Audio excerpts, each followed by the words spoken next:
Chapter 411, Coming in Throngs. Seems to be of Balaam lineage, a university lecturer. It really is Mr. Azek, not someone sharing the same name. Using the information provided by Old Kohler, Klein basically confirmed that the person the bounty was aimed at was the suspected descendant of death, Azek. Here lies the problem. Who or what organization is looking for Mr. Azek? The numinous episcopate whose ultimate goal is to revive death. Inse Zangwill, who likes to play the mastermind behind the scenes. It's unlikely to be the latter. Inse Zangwill has sealed Artifact 008, which allows a target to act according to his descriptions, and through a series of coincidences, he can achieve his desired objective. There's no need at all for him to use the gangs and bounty hunters to find Mr. Azek. Wait, what if this is actually an arrangement by sealed Artifact 008? Realizing that he's now the target of Mr. Azek but lacks the confidence to clinch victory in battle, Inse Zangwill is using 008 to instigate conflict between Mr. Azek and some particular faction, hoping to eliminate his enemy indirectly. And this reward was issued by that faction. It's very possible. However, I can't rule out the numinous episcopate. To get revenge, Mr. Azek might have made contact with them. However, there were major differences between the two parties regarding the resurrection of death, which eventually led to a falling out. Klein instantly thought of two possibilities and the corresponding reasons. He took a sip of his coffee and said to Old Kohler, "Help me find out who issued this bounty and its exact price. If it's appropriate, I'll take note of it while I'm at it." No problem. Old Kohler didn't feel that anything was amiss with Klein's request. From a certain perspective, there were no essential differences between a private detective and a bounty hunter.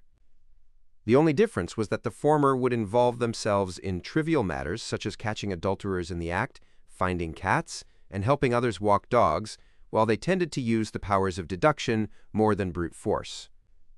When Old Kohler finished describing what he had seen and heard, Klein briefly taught him some of the tricks of leading a conversation based on the Nighthawk's curriculum, as well as the contingency plans for specific scenarios. It's time for me to go to the docks. Thank you, Detective Moriarty, for allowing me to lead a good life once again. Old Kohler picked up the old, worn-out hat on the table and thanked him sincerely. The detective, in his view, not only provided him with a well-paid job, but he also taught him many useful things. Even if the detective no longer needed him as an informant, the skills he learned would allow him to barely survive in East Borough, especially since he was growing older and less capable of laborious work. A good life? In my opinion, what you have now is the basics of what a person should have. After watching Old Kohler walk out the cheap coffee house, Klein sat there in a daze. This was the first time that he had heard a friend's name from someone else since his arrival in Backland, and it was also the first time that he might have grasped Inse Zangwill's whereabouts.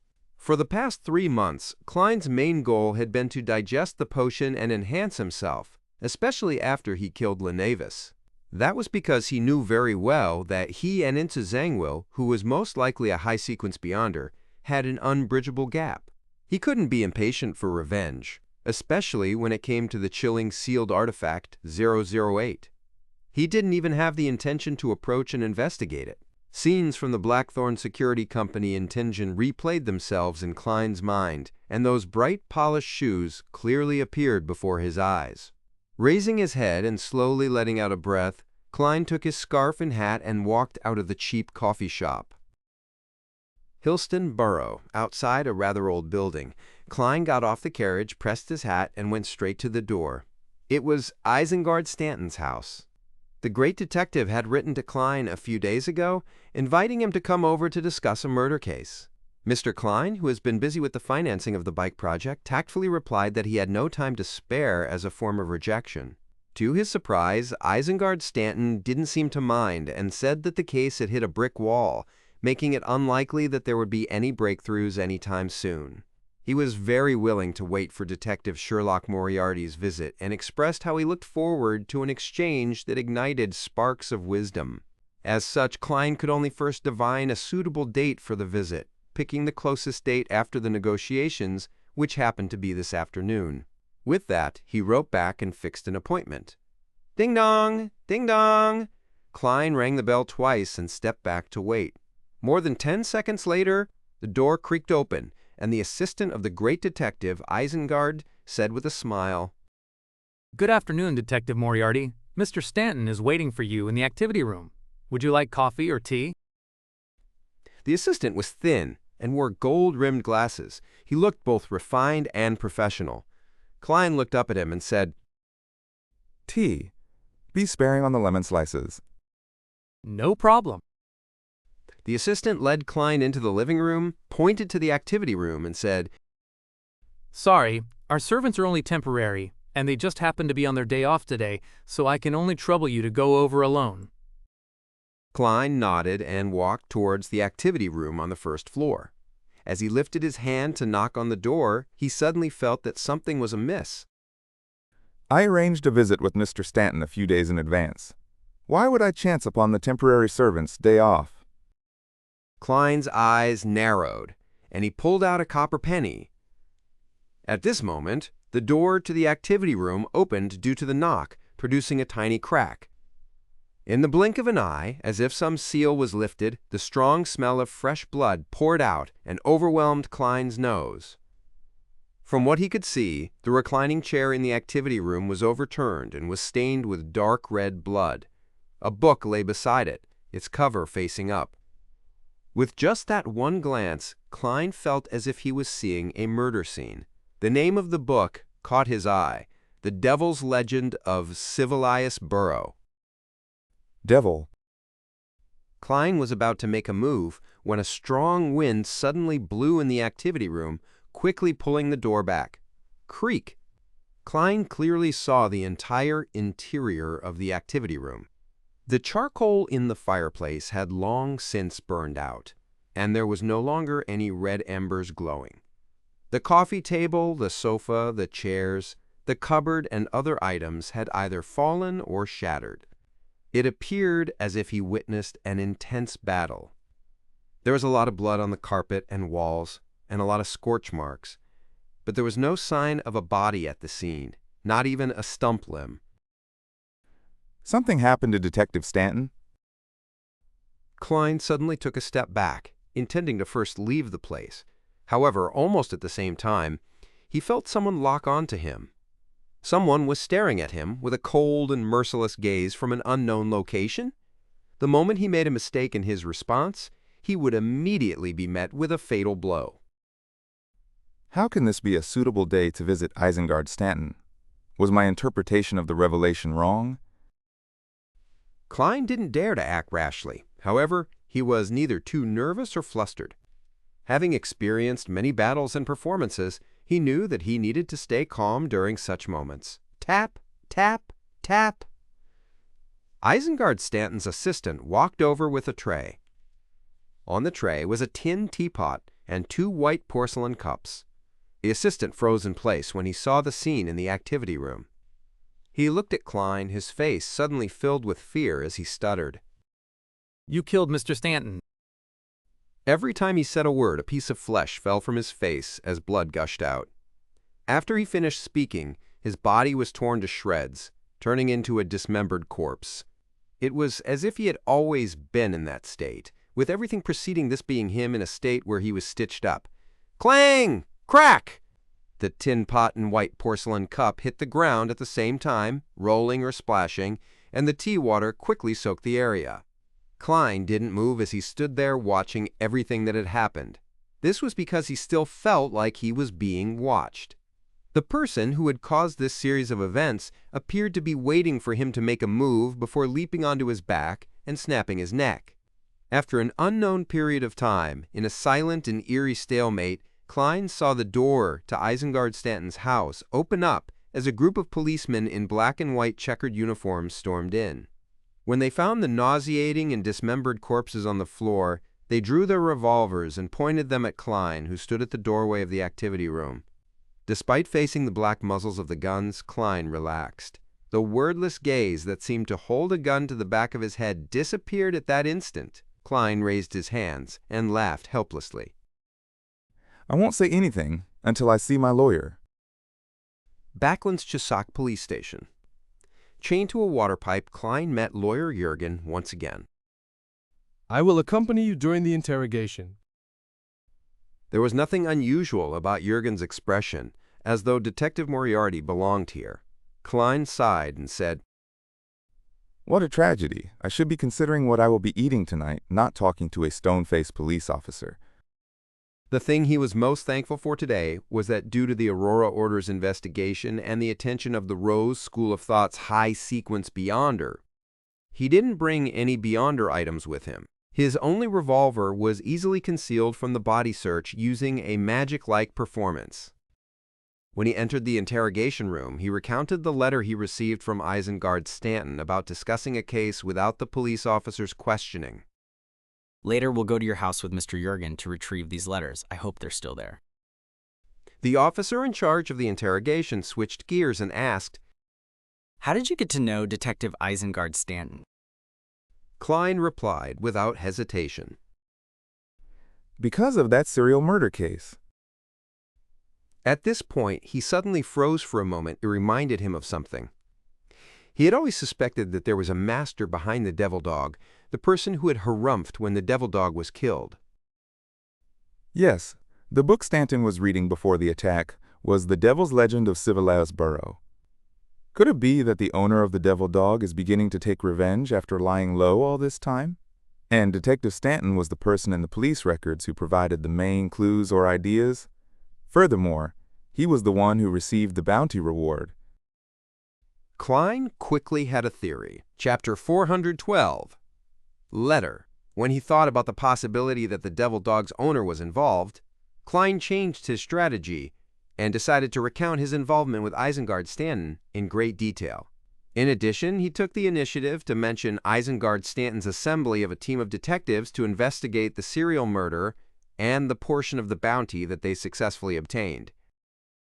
In that commission, although I only gave some ideas, well, in the jargon of the private detective industry, I provided suggestions, but it was still considered the greatest contribution by Mr. Stanton, so I received the bulk of the bounty. Klein concluded. The two officers in charge of the interrogation jotted down the information and asked if anyone could prove it. Klein gave them the names and addresses of Stewart, Caslana, and the other private detectives. A police officer stopped writing and asked, Very good, Mr. Moriarty. Your answer is detailed enough. How long did you spend in Isengard Stanton's home today? I mean, from the time you entered to the time we found you.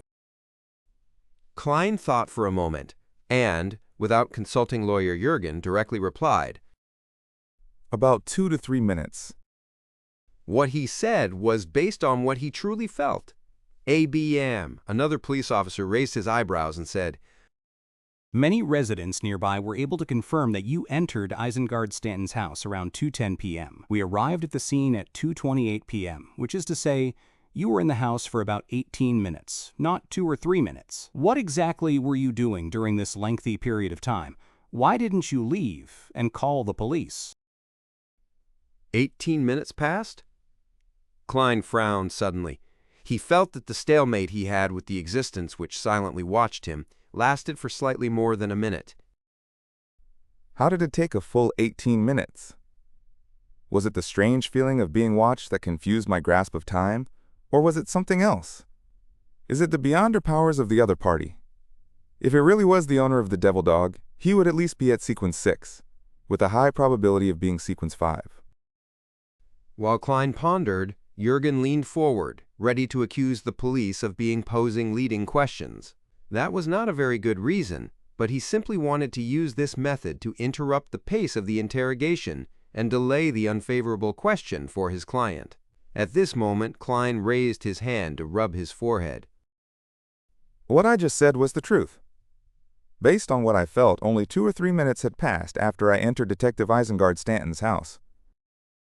Upon saying that, he emphasized, Yes, based on what I felt.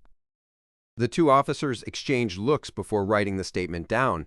After a moment of silence, the officer who had asked the question said, During those 18 minutes, a servant who came back from outside the house rang the doorbell, but no one answered. So he looked in through the oriel window and saw the floor full of corpses and that you were standing in the doorway of the activity room. He was terrified, running to the police station like a madman, and many passers-by and some residents had confirmed that. Klein ignored the look in Lawyer Juergen's eyes and shook his head. I didn't hear the doorbell.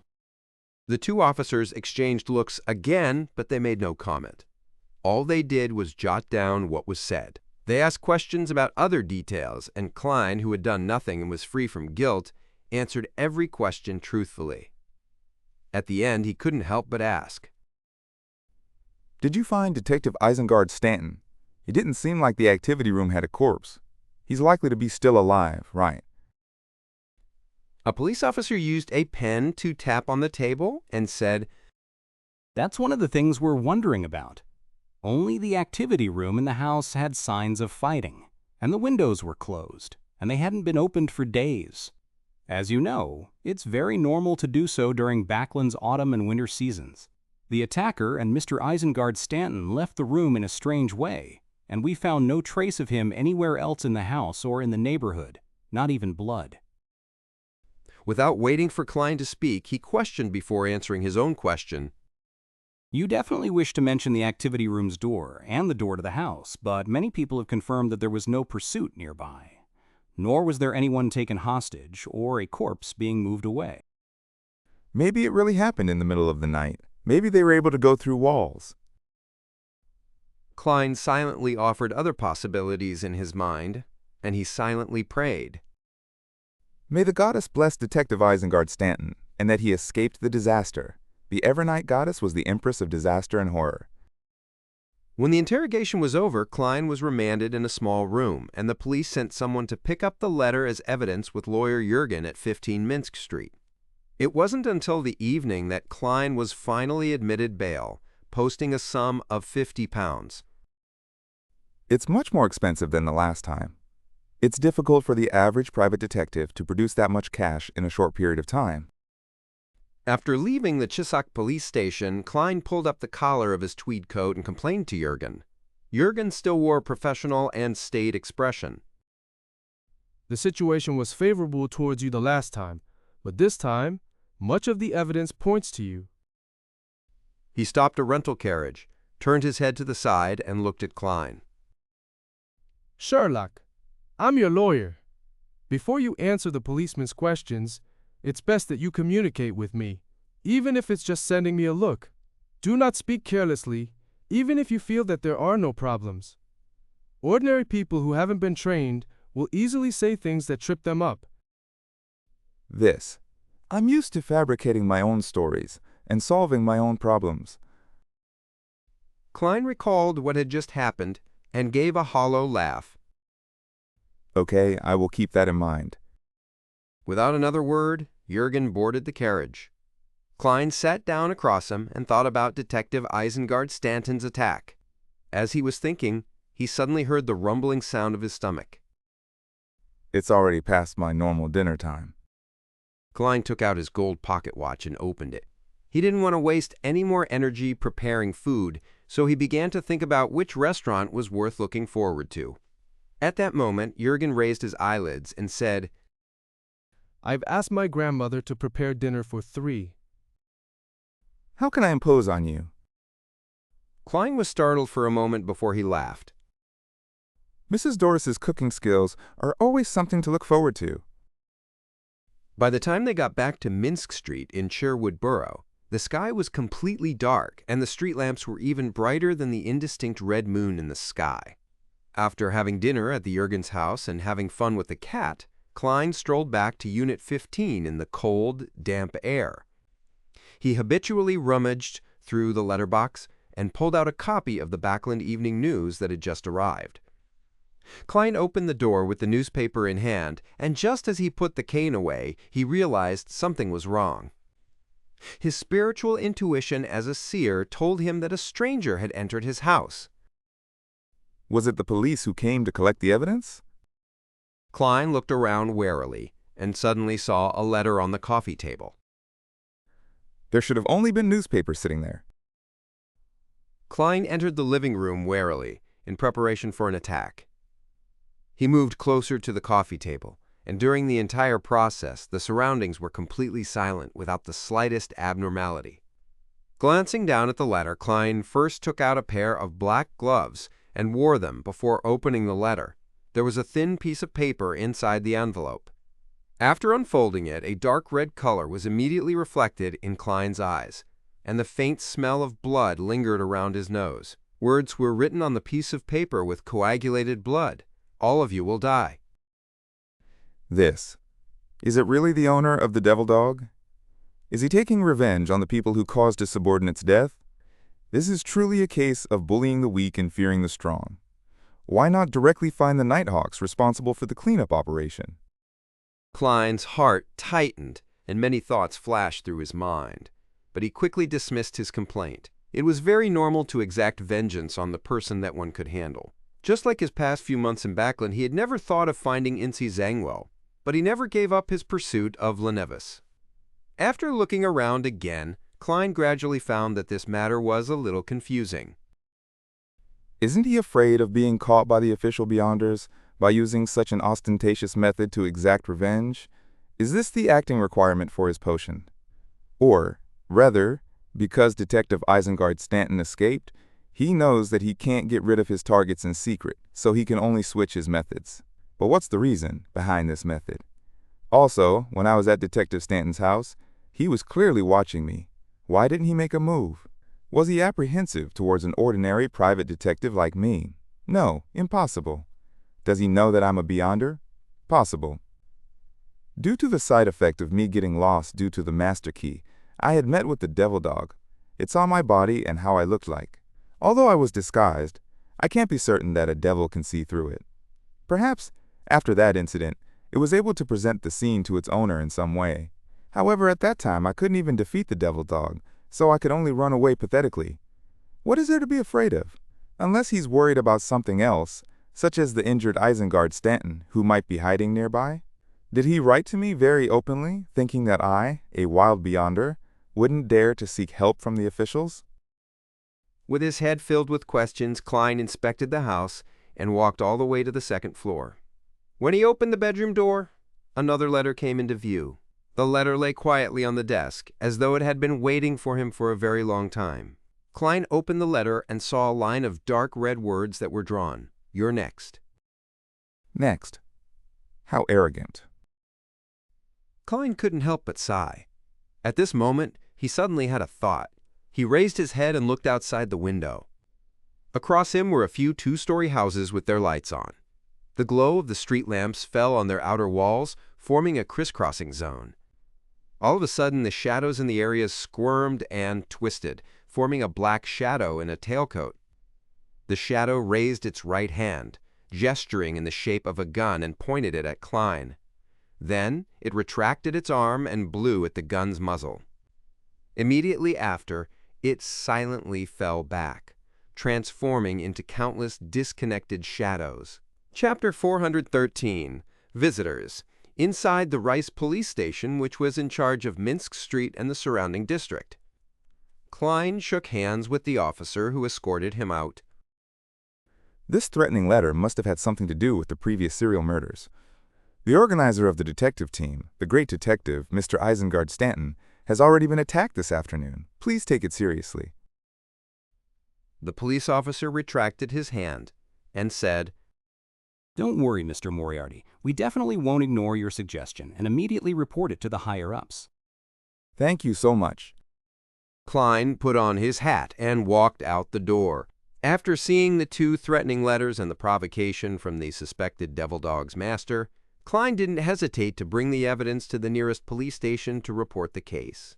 He secretly hoped that the matter would be transferred to the mandated punishers or the machinery hive mind team as quickly as possible so that he could be placed under the protection of official Beyonders. Although he no longer had any reason to keep his identity as a detective, being fully capable of giving up his residence at 15 Minsk Street and switching to another residence and identity, he suspected that this might have been the purpose of the author of that threatening letter. Using the fear of wild Beyonders being exposed, the perpetrator was forcing him to flee under the cover of the night. Then, during this process, he could seize the opportunity to launch an attack. Actually, it's quite a suitable time to attack me while I was heading over to the police station to report the incident. It's the same as when I was at home. That fellow has other plans. Confused and wary, Klein returned to Minsk Street. As soon as he got out of the carriage, he saw a figure loitering in front of his house with the help of the street lamps amid the drizzle. Klein's heart skipped a beat, but he immediately relaxed as he recognized the visitor. It was Stuart, a slim private detective with a medium build, who adored him. I can't be careless. What if the subsequent sequences of Devil has a power similar to Faceless? Klein gripped his cane tight and slowly approached. Then he gave a probing shout. Detective Stuart abruptly turned his head and nervously said, Mr. Moriarty, I received a threatening letter. It said, all of you will die. You received it as well? Klein blurted out in surprise while also finding it understandable. Stuart was also one of the detectives that Isengard Stanton had gathered for the investigation of the serial murders. Stuart's eyes widened abruptly. You received it too? Yes. Klein nodded seriously. More than one, actually. He added silently, What should I do? I first went to visit Mr. Stanton, but I heard that he was attacked, so I immediately came to you. Oh, thank God for his blessings. I was about to leave. Stuart blurted out. Klein pointed to the door. Let's talk inside. After entering the living room, Klein excused himself to the bathroom and hurriedly went above the gray fog to perform 2 divinations. First, it was to confirm that the person was Stuart, and second, if there was any relatively serious danger that night, he received a revelation confirming both. In other words, Stuart wasn't the enemy in disguise, and it would be a night of considerable danger. Of course, that danger might not happen right in front of Klein, but someone might be wiped out in secret. That was the limitation of divination. All he could receive was a revelation of a certain degree, not the entire answer. He was unable to get a precise answer.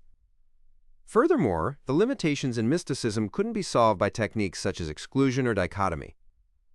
Returning to the real world, Klein pressed the mechanical button of the toilet bowl, and in the midst of the splashing water, he washed his hands and opened the door.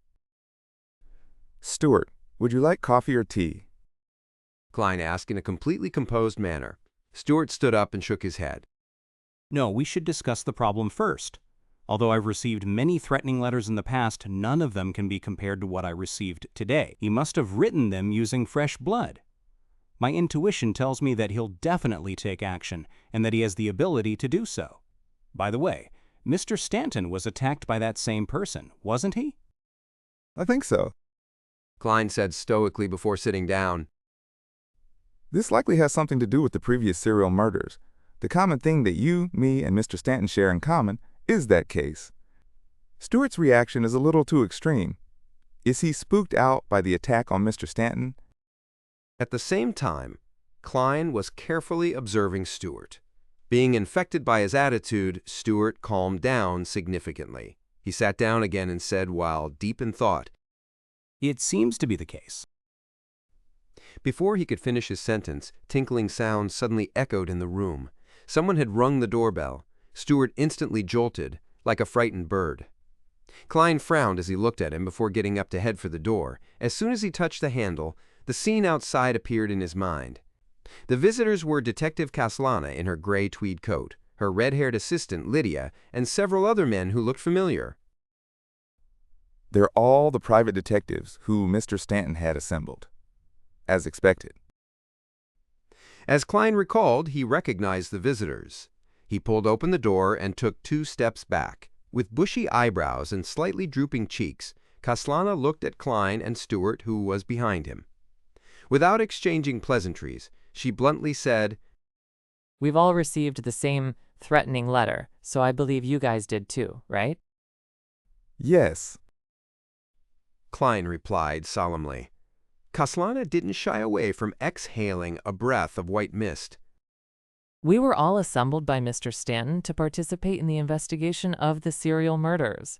That's the only thing we have in common. I think so too. Klein pointed inside his house. Let's talk inside.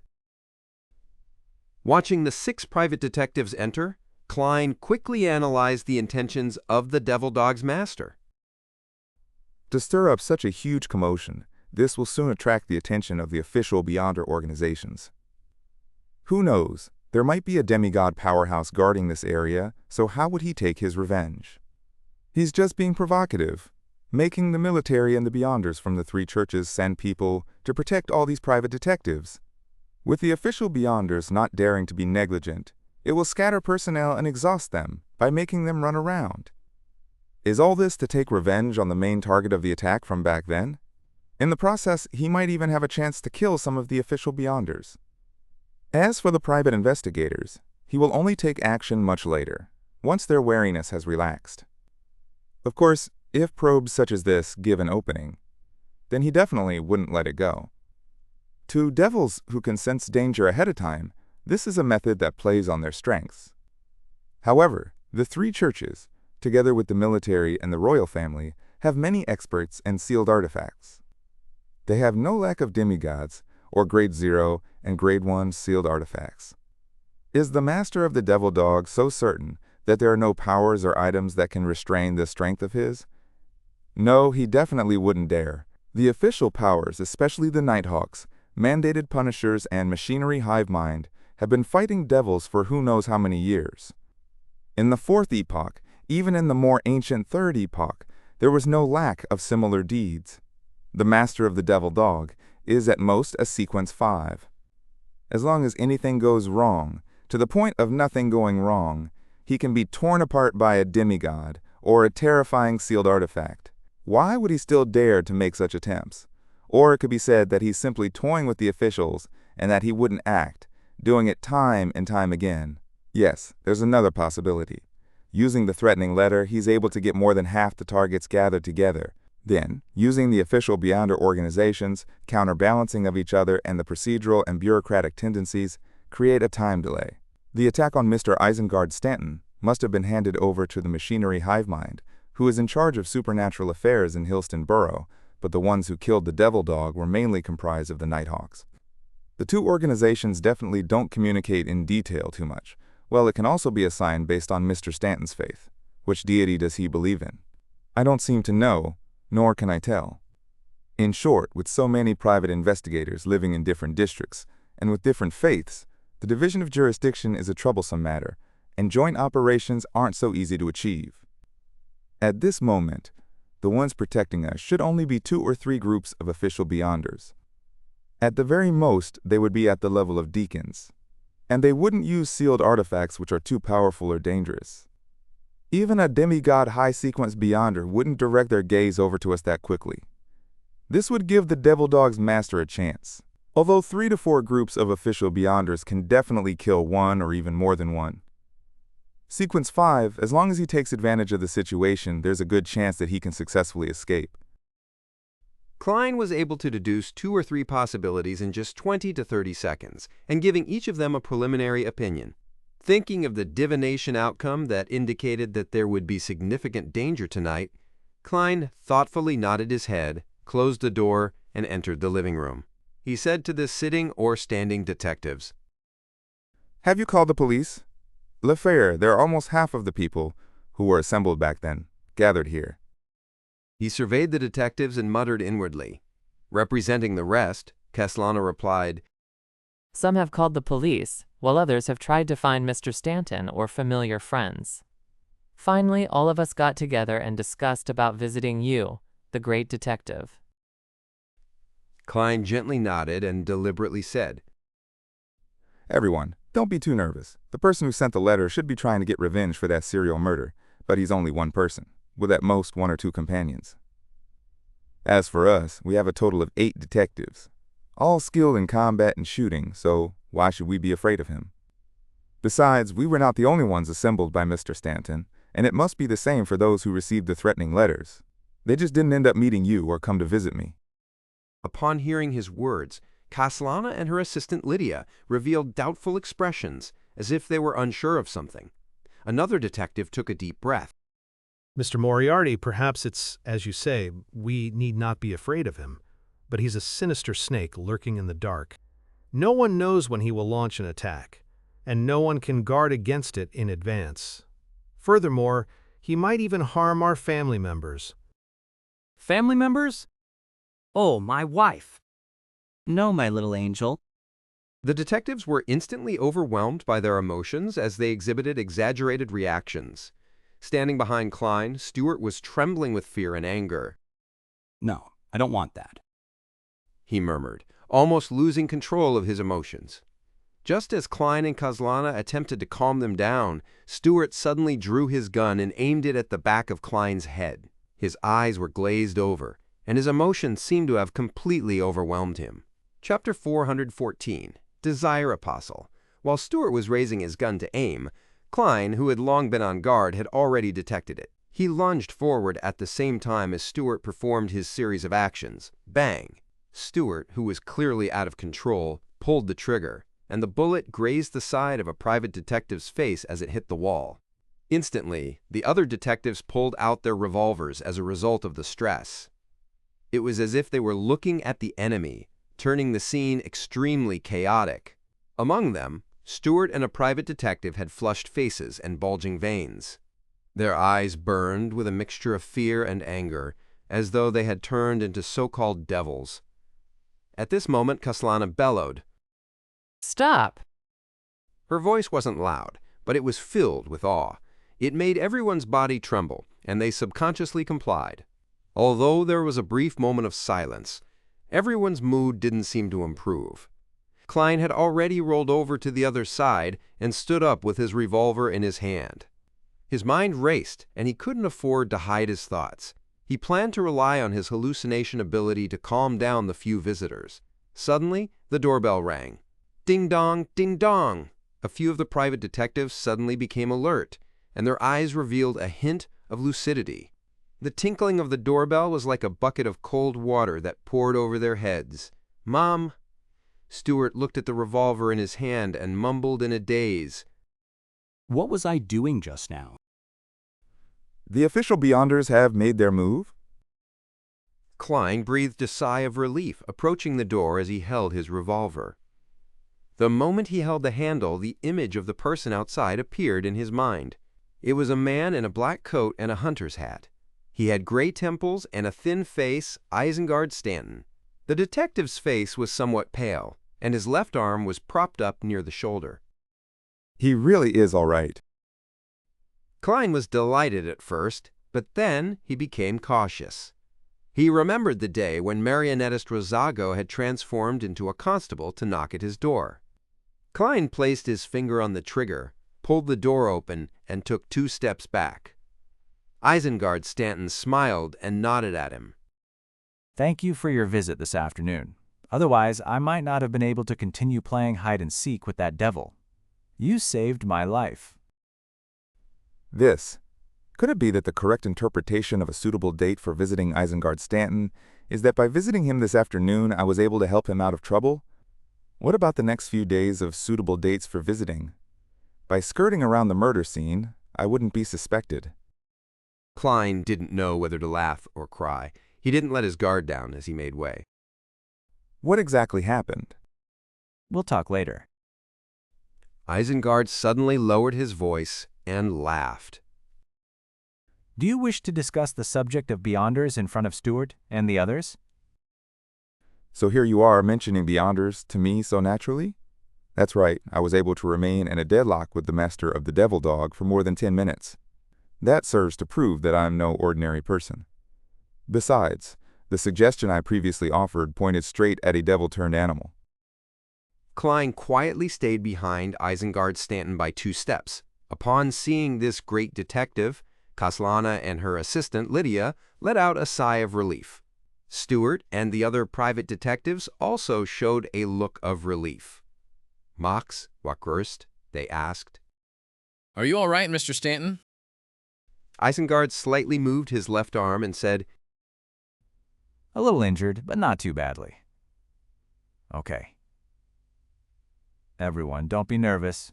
This will be over soon. The police are waiting for that bastard in the darkness nearby. "Is it because of the serial murders? Have you locked onto the suspect? Will he hurt the innocent?" the private detectives asked frantically. Isengard pressed his right palm down. Don't worry, I'll tell you in detail in the time to come, but before that, I need to find out a few things from Sherlock and Kaslana. We'll head to the activity room for a few minutes. His accumulated prestige made the detectives sit down without rebutting. Although they were still worried, they no longer had the problem of fretting or suddenly losing control of their emotions. After entering the activity room and closing the wooden door, Klein took a look at the enclosed room and suddenly thought of something. This kind of environment is very suitable for using items like the biological poison bottle. Ahem. Klein cleared his throat, walked across the room, and opened the window. He still didn't relax his wariness against Isengard Stanton, nor did he believe that Kaslana was absolutely trustworthy. Isengard looked around, directly taking Klein's reclining chair before chuckling. Being old, I still like to sit like this. Sitting on a single sofa, Klein asked again, Mr. Stanton, what exactly happened? Isengard looked at Kaslana, who was standing behind a coffee table, and said, We're all Beyonders, so I won't explain stuff pertaining to general knowledge. Beyonders? Kaslana first looked at Klein, then at Isengard, slightly surprised but not all that shocked. So it turns out that you're also a Beyonder. Why were you stumped by a weak ghost back then, and unable to even discover the problem? Yes, perhaps she's from a sequence that isn't good at dealing with shadows or wraiths. Klein responded to her gaze. Isengard smiled and said, I once went to the Lenberg for 4 years of studies, where I came into contact with the Beyonder world and became a believer of the God of knowledge and wisdom.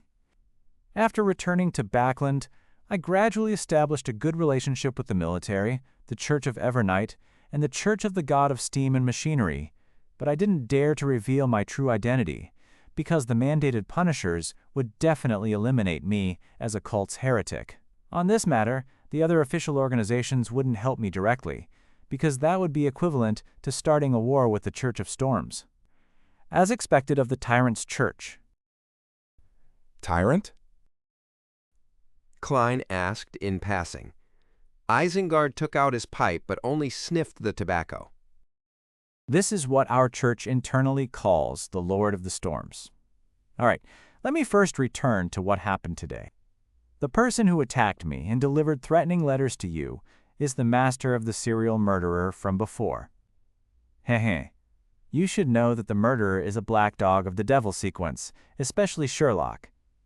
You were the first to point out that the devil might be an animal. Klein smiled, neither denying nor admitting it. Kaslana also just clasped her hands together, not saying a word. Isengard shook his head and laughed. Don't worry, I'm not an enforcer, but as a believer of the God of knowledge and wisdom, I can't preach in Backland or officially establish an organization. I can only rely on you and others like you for help. In other words, you can help us take the blame? Klein mocked inwardly. Isengard continued, seeing that they were still not making any admission. The Devil Dog's master is a Sequence 5 expert. Yes, according to what I know, the Devil Pathways Sequence 5 is Desire Apostle. They can use and control everyone's emotions and desires, enticing them to be corrupted. When facing a Desire Apostle, one mustn't have feelings that are too intense. One mustn't make or exhibit overt desires. Otherwise, they'll immediately be remotely controlled by him. Otherwise, a seed might be planted in them or have it catalyze immediately. This will make people exhibit many problems as they gradually become corrupted. They might also lose control of their emotions at a critical moment and be unable to put up any resistance. This is a portion of the Beyonder powers a Desire Apostle has. I have confirmed these aspects from my battle with him. Upon hearing this, Klein suddenly understood one of the reasons why the culprit had sent out threatening letters and made such provocative actions. He wanted to anger us, making our emotions experience violent changes, so that he could bury a corruption seed or catalyze our emotions, making it erupt out of control. This would make his follow-up attacks simpler and easier. Fortunately, I'm a Beyonder who has experienced many things. At that time, all I had was vigilance and caution. When Stuart and the others saw the threatening letter, their emotions clearly changed, so the Desire Apostle had planted a seed in them. If we hadn't been able to stabilize them in time, the situation would have become chaotic with the internal strife, giving the surrounding official beyonders little time to react, and thus giving the Desire Apostle ample opportunity. Back when I was in Isengard Stanton's house, I felt that time moved slowly. Was it a result of the magnification of my sudden increase in vigilance, tension, wariness, and other emotions? Klein thought back and felt lucky. So that's how it is. Kaslana seemed to gain an understanding of many things. Minorlach Isengard rubbed his temples and said, I was almost manipulated by him, which resulted in my injuries. Afterward, I used a mystical item to play hide-and-seek in the house. It was only when Sherlock visited and the three sides came to a stalemate did I get a chance to have a breather. My poor assistant was looking forward to returning to Lenberg for Mass on New Year's Day. At this point, he sighed. When the police arrived, I took the opportunity to escape and then used the river to escape the pursuit. Isengard added. He then asked, Sherlock, Kaslana, how do you plan on handling this issue? After a moment of silence, Kaslana said, Mr. Stanton, do you have any suggestions? Isengard said, First, take the protection of the official beyonders, preventing the Desire Apostle from daring to take action. While this is happening, we should hope that he's quickly caught or killed. If our hopes aren't met, it's impossible that the official beyonders would allocate people to constantly protect us. Then, we only have two choices. First, it's to change our identity, including our families, and move to a different place with their help. However, no one can guarantee that the Desire Apostle won't discover this. Second, we can directly join a corresponding official organization and become an external member. That way, our identity and place of residence will change as well, but it's much safer. Join a corresponding official organization, the Machinery Hive Mind, or go to places like Lindbergh or Mason to join the Church of the God of Knowledge and Wisdom? Wouldn't I then come to have 3 last names? No, a believer of 3 churches? Klein felt an inexplicable sense of absurdity. He thoughtfully asked for advice. Are there no other solutions? At the same time, there was no change in Kaslana's expression. It was unknown what she was thinking. Sie gamas.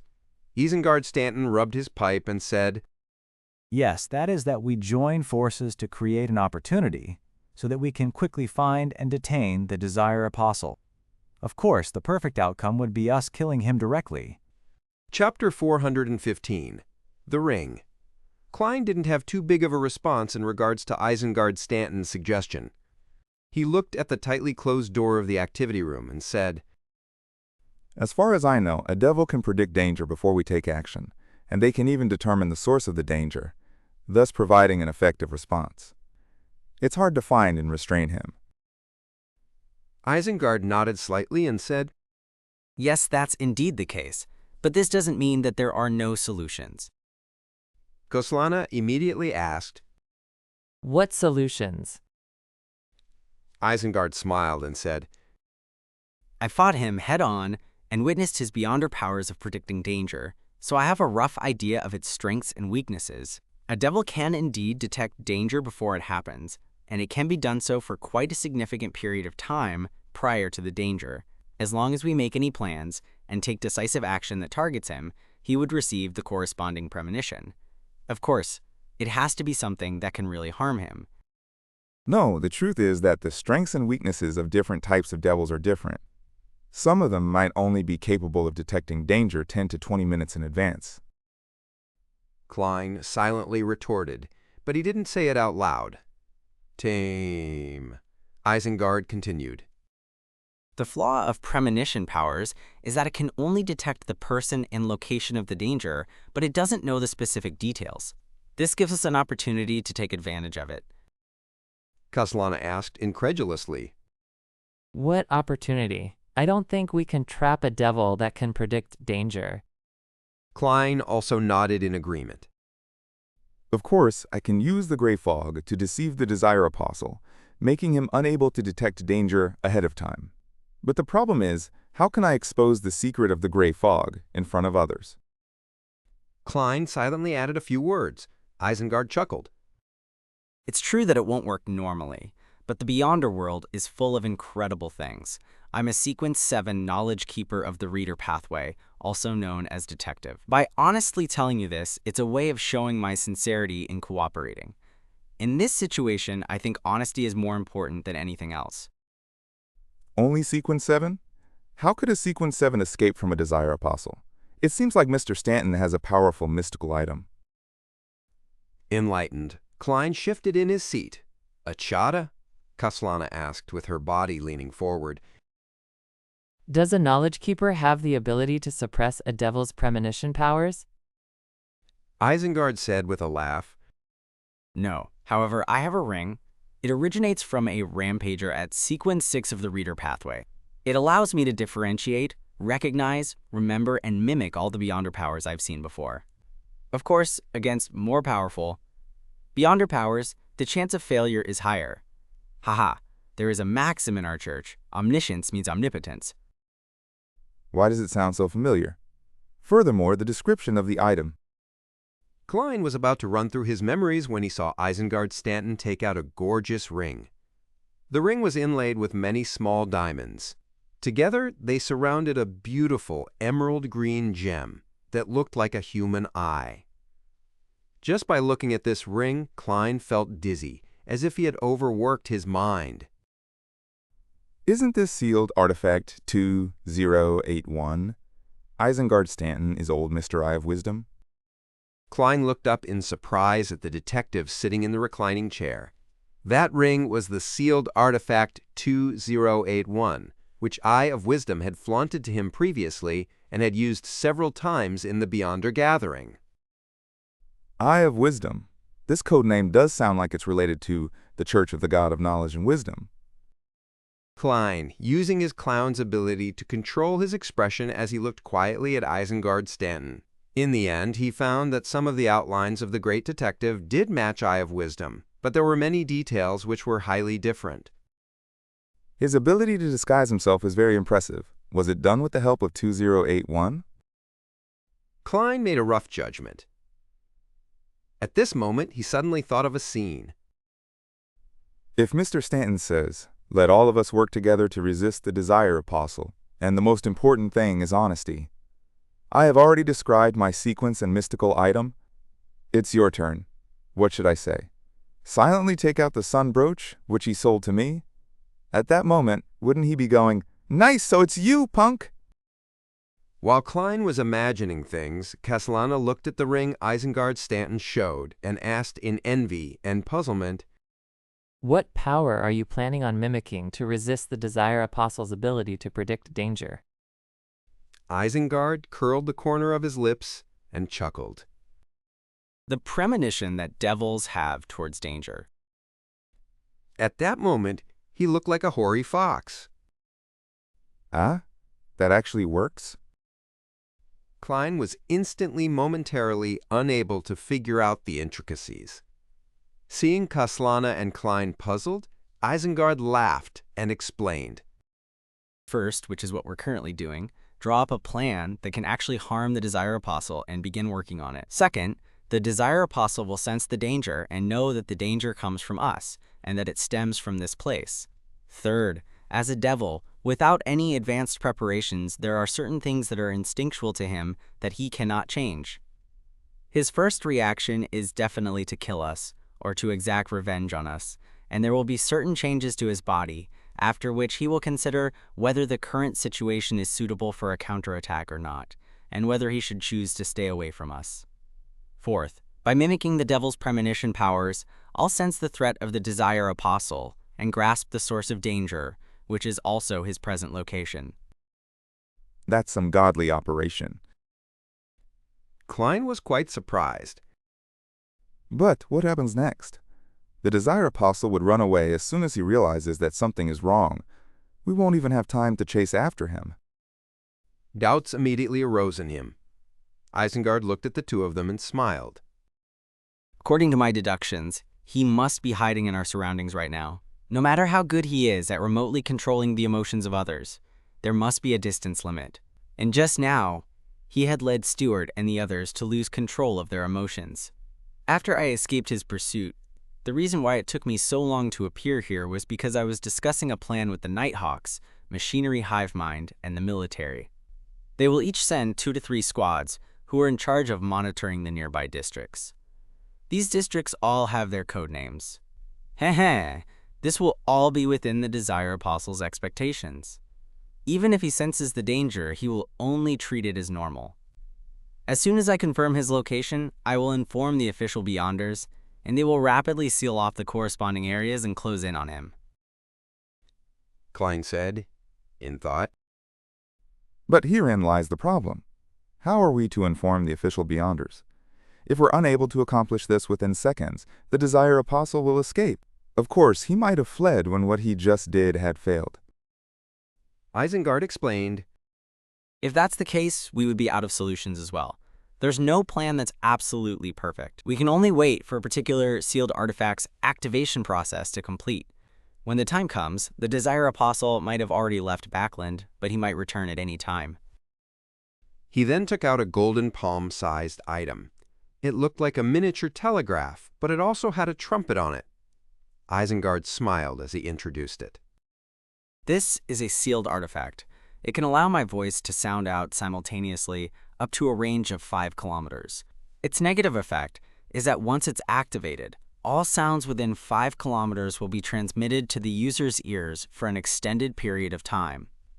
Of course, I can mimic a Beyonder power to mitigate this effect. After listening carefully, Kaslana frowned slightly. Since there are official Beyonders involved, there doesn't seem to be any need for our cooperation. Isengard carefully put on sealed artifact 2081 and earnestly said, In order to not alarm the Desire Apostle ahead of time, there's a void of power in the nearby district. If the target is really here, the 3 of us need to help each other to retain him as best as we can. Klein pondered for a moment before agreeing. I have no problem. Kaslana also nodded and said, Mr. Stanton, there's no need for you to explain so much. After all, we'll cooperate for our own sake. Isengard half closed his eyes. Haha, an explanation is part of the plan, and an agreement means that the operation is about to begin.